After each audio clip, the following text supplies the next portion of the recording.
Coach Peter বাটলারের অধীনে আর মাঠে নামতে চান না অধিনায়ক সাবিনা খাতুন সহ বেশ কয়েকজন সিনিয়র নারী ফুটবলার। প্রয়োজনে জাতীয় দল থেকে অবসরের ঘোষণাও দিতে প্রস্তুত তারা। আর অন্যদিকে ইংলিশ কোচ বলছেন এসব নিয়ে ভাবছেন না তিনি। ছোটনকে বাদ দিয়ে নারী দলের দায়িত্ব পিটার বাটলারকে দেওয়ার পর থেকেই সমালোচনার তুঙ্গে ছিল বাফুফে।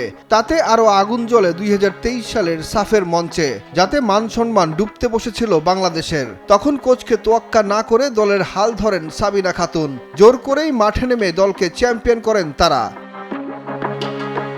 টানা দ্বিতীয় সাফ জয়ের 4 মাস পর আবারও পিটার বাটলারের সাথে বাফুফের 2 বছরের চুক্তিতে চটেছেন জাতীয় দলের সিনিয়র ফুটবলাররা। পিটারের দুর্ব্যবহার, সিনিয়র খেলোয়াড়দের সাথে জুনিয়রদের দ্বন্দ্ব লাগিয়ে দেয়া থেকে শুরু করে নারীদের শরীর নিয়ে নেতিবাচক মন্তব্য সবই করেছেন এই ব্রিটিশ কোচ।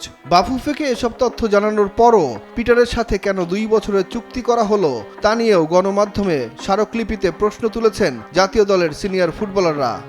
নিজেদেরকে আসলে প্রমাণের কোনো কিছু নাই। এখন হচ্ছে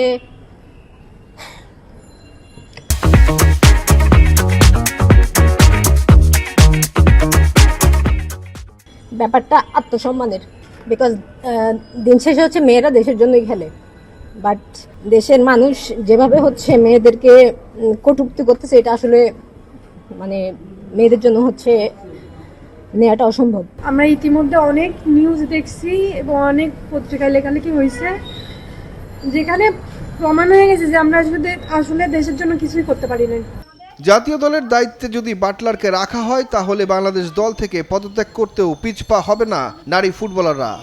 আমরা প্রতিটা স্টেপে যাওয়ার আগে আমরা সবার কাছে এটা জানাচ্ছি যে ওনার সাথে আমাদের কাজ করা সম্ভব হচ্ছে না। তখন থেকে কিছু কর্মকর্তা আছে যে তাকে হচ্ছে কে কোথায় গেল বা কে কার সাথে কাম করাতে, তো এটা হচ্ছে আমাদেরকে সে কোচ হচ্ছে মাঠে গিয়ে আমাদেরকে হচ্ছে।